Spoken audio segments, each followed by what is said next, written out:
Bien, ahora hablemos acerca del acceso a la Deep Web. Para acceder a la Deep Web no se necesitan herramientas complicadas, pero lo más importante es de que si uno ya obtiene, como quien dice, la posibilidad de acceder, necesita usuario, contraseñas o autentificarse. Herramientas y software que pueden ser utilizados, como por ejemplo tenemos navegadores como Chrome, Firefox, que nos sirven obviamente para acceder a estos espacios. También aplicaciones especializadas para lo que serían bases de datos, como ya lo he mencionado antes. También buscadores internos, como por ejemplo la barra de búsqueda dentro de Amazon. Y también debemos mencionar una curiosidad importante, ¿sí? Las personas interactuamos con la Deep Web sin conocerlo, ya que por ejemplo al utilizar, como lo dije, con el correo, nosotros accedemos a nuestros correos y esos correos se encuentran en una base de datos que está en la Deep Web.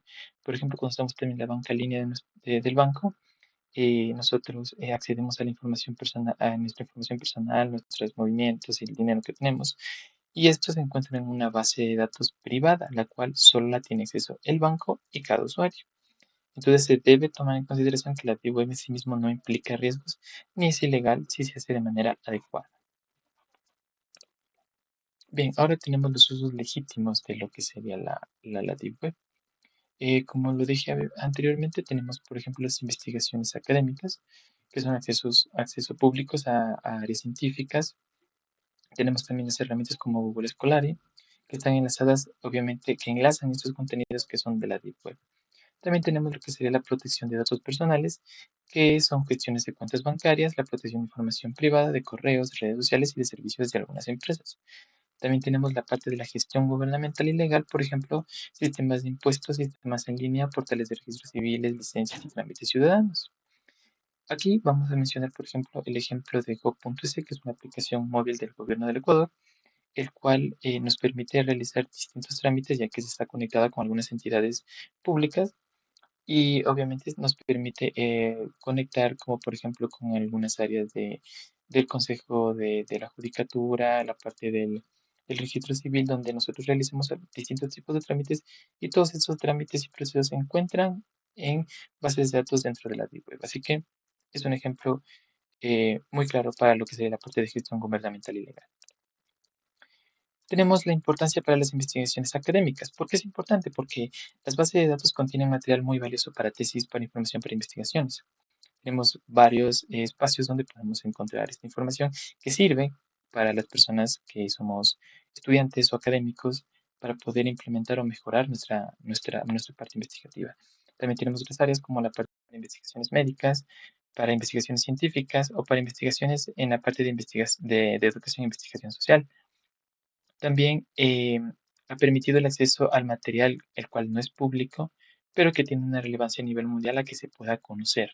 Entonces, si nosotros no tuviéramos el acceso a estas bases de datos que se encuentran en la Deep Web, pues obviamente no pudiéramos conocer el avance tecnológico de salud que el mundo ha avanzado y pues obviamente estaríamos como en el pasado, donde la información llegaba muy lento y pues obviamente las investigaciones tardaban demasiado en poder ser validadas, verificadas y poder ser aceptadas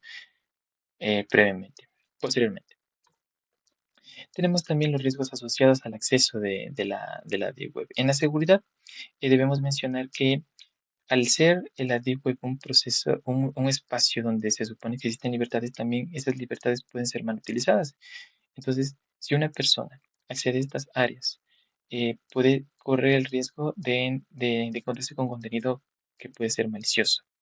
También encontrarse con sitios no seguros donde se pueden practicar técnicas como phishing o el robo de credenciales. También donde se puede dar la fuga de información al momento en que se navega en plataformas las cuales no son seguras. ¿Cuáles son las prácticas recomendadas? Pues si estamos navegando en estos espacios, pues tener contraseñas fuertes. Si utilizamos algún tipo de red social dentro de la web, pues obviamente tener usuarios y contraseñas fuertes. Asegurarnos que nuestras conexiones a las cuales estamos accediendo para entregar algún tipo de información sean conexiones seguras y tengan el protocolo HTTPS. Mantener el software de nuestros sistemas operativos actualizados para que no se suscite algún inconveniente. Y sobre todo, nunca compartir información personal, información delicada en sitios que no se consideran De legítimos. los casos de uso en el sector público o unos ejemplos sobre esto en la Deep Web. He separado en tres secciones, una la parte de información confidencial, servicios en línea seguros y la comunicación segura. Como sabemos, la Deep Web en teoría es parte del Internet y es segura, es totalmente legal en todo lo que abarca el Internet, ya que en sí son las partes o dominios ocultos que no podemos ver a través de un simple navegador, ya que el navegador no nos da como una recomendación, en este caso Google, Bing, entre otros, pero de que existen, existen y sirven para diferentes motivos. Como podemos ver en la parte de información confidencial, esta almacena y comparte información sensible, como pueden ser datos de inteligencia, registros de pacientes o de máxima seguridad. En un caso de algún hospital que tenga bajo su propio dominio privado con algún bloqueador, que va a estar igualmente en el Internet, pero no visible para el acceso común, sino para ciertos usuarios y un bloqueador en específico, como pudimos ver. Esta información es bastante sensible y que no puede estar al acceso de cualquier persona. En otro caso sería en sitios de línea seguros. Como podemos ver, nos permite una provisión de servicios digitales seguros, como las votaciones en línea, gestión de identidad, sistemas de pago electrónicos. Son información que a simple vista podemos acceder, pero no a todos. Como podemos ver en el caché de los que se guardan de los correos electrónicos o simplemente de la data de una página de búsqueda de compras en línea. También tenemos la comunicación segura, que ofrece canales de comunicación encriptados para el intercambio de información confidencial. Esto muy usado en agencias gubernamentales para que sea totalmente confidencial. Las aplicaciones gubernamentales de la Deep Web tenemos tres ámbitos. Es la inteligencia y seguridad, cumplimiento de la ley y las relaciones exteriores. En la parte de inteligencia y seguridad las utilizan para recopilar, analizar datos de fuentes confidenciales que no deben ser manipuladas al uso común o al público en general. En la parte de cumplimiento de la ley, utiliza para rastrear actividades ilegales y obtener información para las investigaciones. Esto de forma extraoficial y nada al público. Y en la parte de relaciones al exterior, los gobiernos utilizan la Deep Web para comunicarse de forma segura con otros países y negociar acuerdos internacionales, ya que como vimos, están cifradas las comunicaciones, lo cual permite que no se divulgue la información que se hable en estos casos. En esta pirámide tenemos tres niveles, que es la transparencia gubernamental y la Deep Web. En la primera parte, lo más arriba, como se podría decir, de la punta del iceberg, es la parte nosotras de acceso de datos públicos, que es lo que nosotros como usuarios finales vemos a través de los buscadores común y corriente. Está nuestra parte de gastos, leyes y políticas que ya están totalmente al público en general o que ya se hayan difundido. En un nivel medio tenemos las plataformas de participación ciudadana, es decir, las partes donde está toda la población, donde pueden interactuar con el gobierno. Un podría ser el caso es la parte de nosotros del registro civil, donde hay ciertos documentos que no están divulgables para todas las personas. Acceso a la información confidencial. Este es el mayor nivel o que se podría decir que se puede acceder a una Deep Web, en este caso son información confidencial con documentos de investigación o registros médicos con un nivel muy alto de seguridad, imposible para acceder a todo el mundo. En casos de uso del sector privado tenemos que uno de los grandes es la investigación y desarrollo, que es para compartir datos de investigación confidencial y proteger la propiedad intelectual. Luego tenemos la gestión de riesgos, que la DWET analiza riesgos financieros, de ciberseguridad y gestión de datos confidenciales. En la parte de marketing y publicidad, tenemos que la DWAT permite a las empresas realizar una investigación de mercado para probar campañas de marketing que no están listas para lanzarse al público. Y como último dato, tenemos que el acceso a la información es confidencial a través de la Deep Web. En estos casos, como pudimos ver que los datos médicos son confidenciales por la delicada información que se maneja entre ellos en la parte de confidencialidad de cliente-paciente, la información financiera de datos de empresas que no deben ser divulgados porque muchos de estos podrían percutir en bajas de la empresa, información legal para almacenar y compartir documentos legales. Otros casos podemos ver que muchos de los documentos que nosotros compartimos en Dropbox se podrían encontrar en los links de manera pública para en este caso, en este sector. Para acceder a la Deep Web podemos utilizar el método más común, que es la navegación a través de Tor, en el cual nos permite crear una especie de descifrado o seguridad a través de las VPN y navegar a través de dominios pocos conocidos. A través de esto vamos a tener un ejemplo de la Deep Web en la navegación Tor.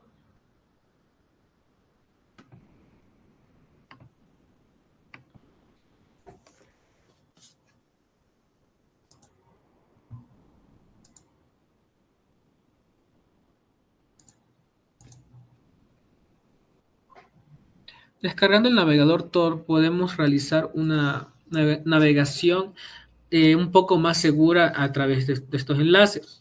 Unas recomendaciones que hay que hacer es no ir a sitios no tan comprobados, también no descargar nada ni dar acceso a nada.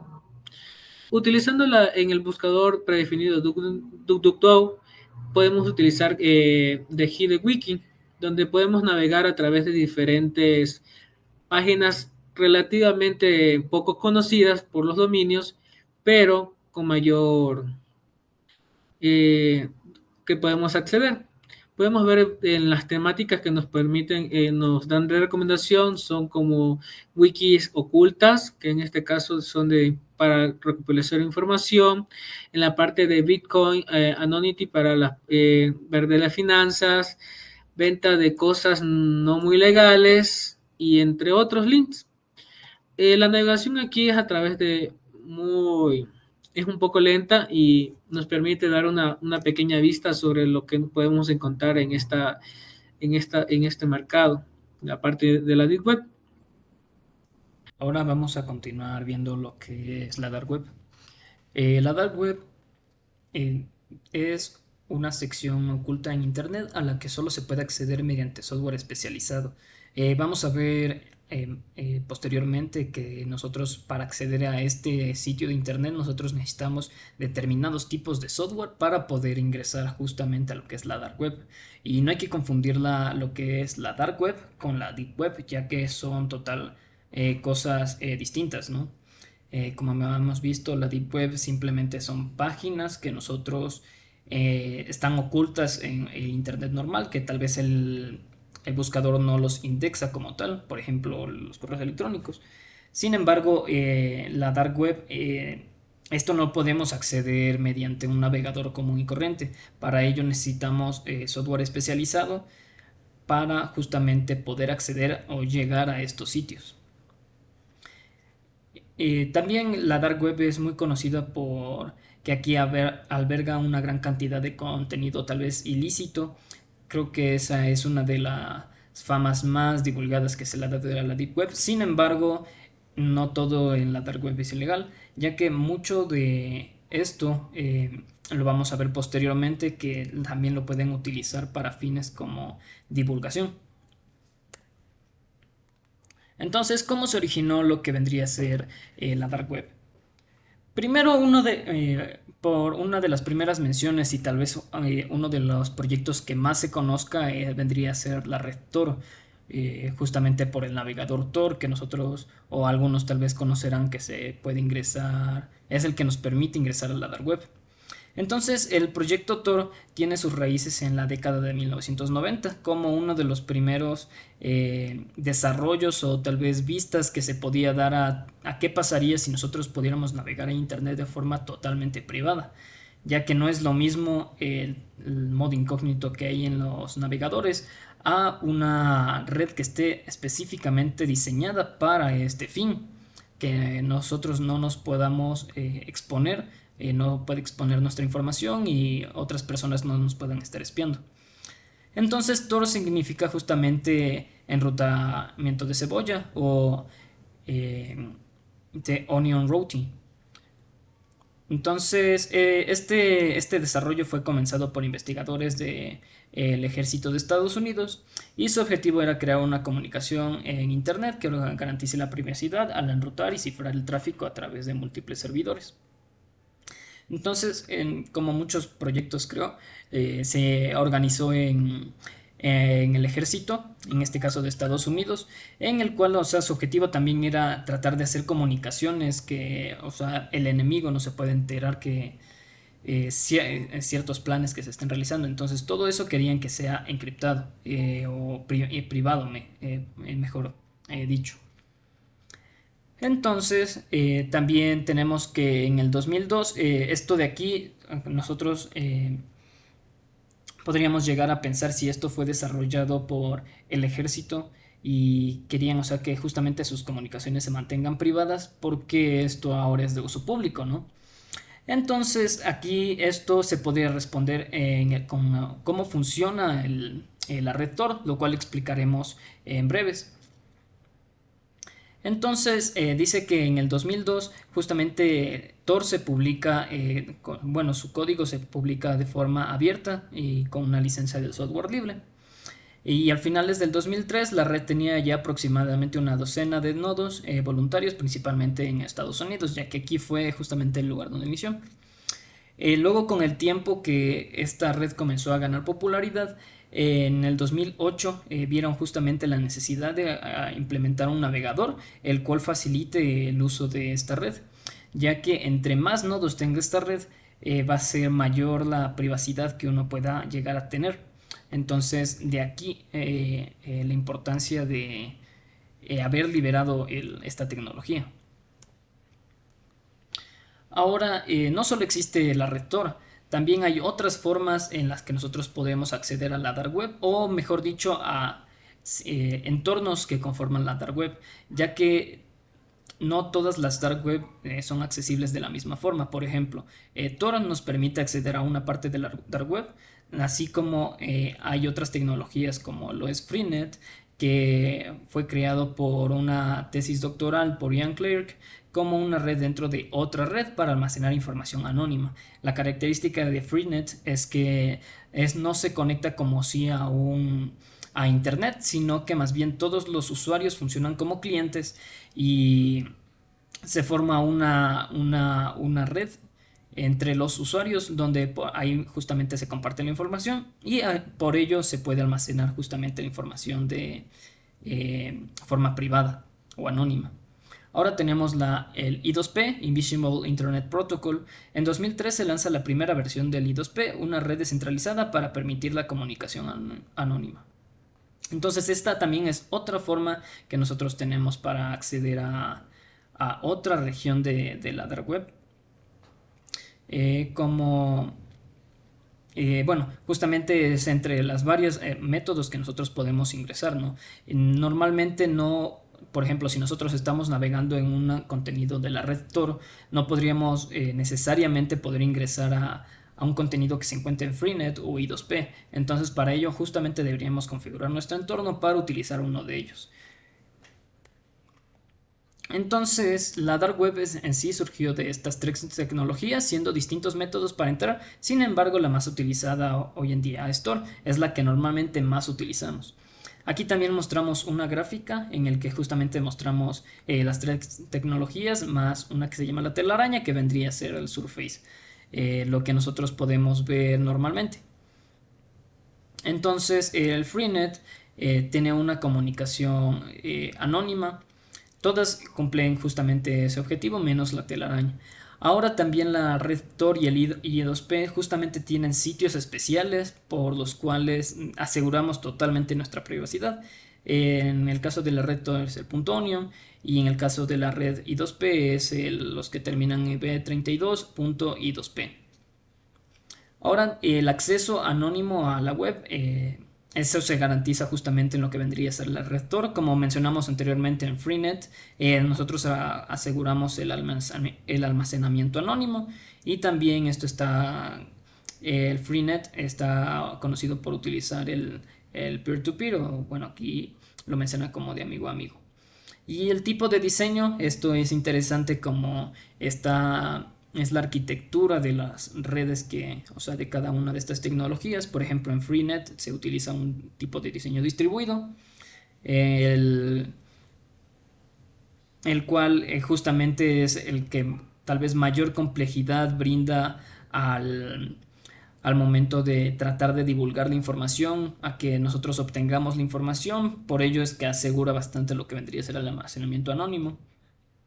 Por otro lado, el I2P y el Tor utilizan una arquitectura descentralizada, la cual es un poco más segura que en otros casos, ya que en la web normal se utiliza mucho lo que vendría a ser centralizado, ya que nosotros ingresamos al ISP y el ISP nos comienza a redirigir a donde nosotros queramos. Cabe mencionar que en la red normal, para ingresar a Tor, nosotros también pasamos por ISP, ¿no? Sin embargo, luego que salimos del ISP, nosotros justamente nos vamos redirigidos a la red Tor, donde ahí es mucho más complicado observar de dónde proviene esa información. Algunas características de la Dark Web es que tiene una privacidad extrema, ya que la Dark Web ofrece un alto nivel de anonimato, lo que dificulta rastrear o identificar a las personas detrás de sitios ilegales. Y también tiene acceso restringido. Esta página no está indexada en los buscadores convencionales y requiere el uso de software especializado como Tor para acceder a ellas, justamente como lo mencionamos. Entonces, ahora, ¿cómo funciona la red Tor, que es la que ahora vamos a explicar? Primero tenemos que entender cómo funcionan las claves, la encriptación asíncrona, donde nosotros tenemos una clave pública y una clave privada. Ahora aquí a la derecha nosotros podemos observar estos 9 servidores que se encuentran en medio para la comunicación. Al inicio tenemos como decir nuestro cliente o nosotros como usuario que queremos acceder a un servidor de salida. Entonces esto es a cuando nosotros queremos comunicarnos fuera de la red Tor, ¿no? Entonces todo comienza desde que nosotros vamos a querernos comunicar con el servidor. Esta información siempre deberíamos mandarla cifrada por HTTPS. Y ahora el primer servidor de la red Tor con la que nosotros nos encontramos se va a llamar servidor guardián. Y el último servidor por el que va a salir de la red se va a llamar servidor de salida. Entonces el servidor del guardián tiene la característica que él conoce el camino que seguirá la información o nuestra consulta que queremos hacer para llegar al servidor final. Y el servidor de salida va a conocer la información, pero no de dónde va a provenir esa información, ¿ok?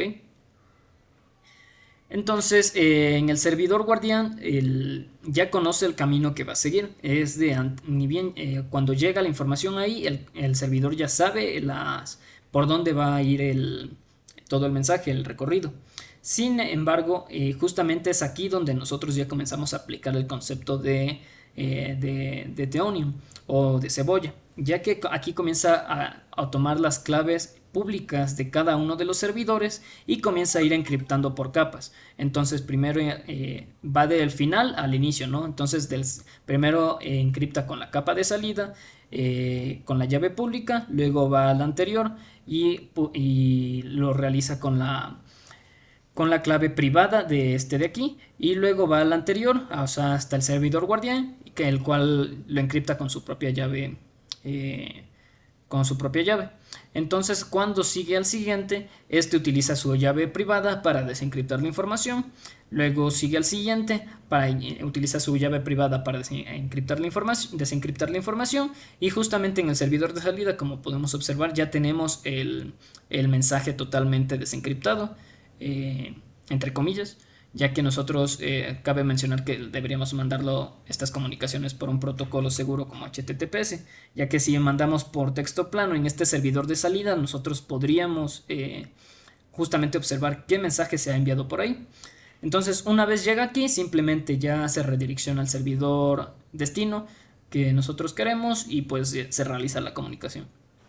Ahora, como les había mencionado antes, los sitios que se denominan o terminan en .onion están dentro de la red Tor. Eso quiere decir que nosotros no tenemos un servidor de salida.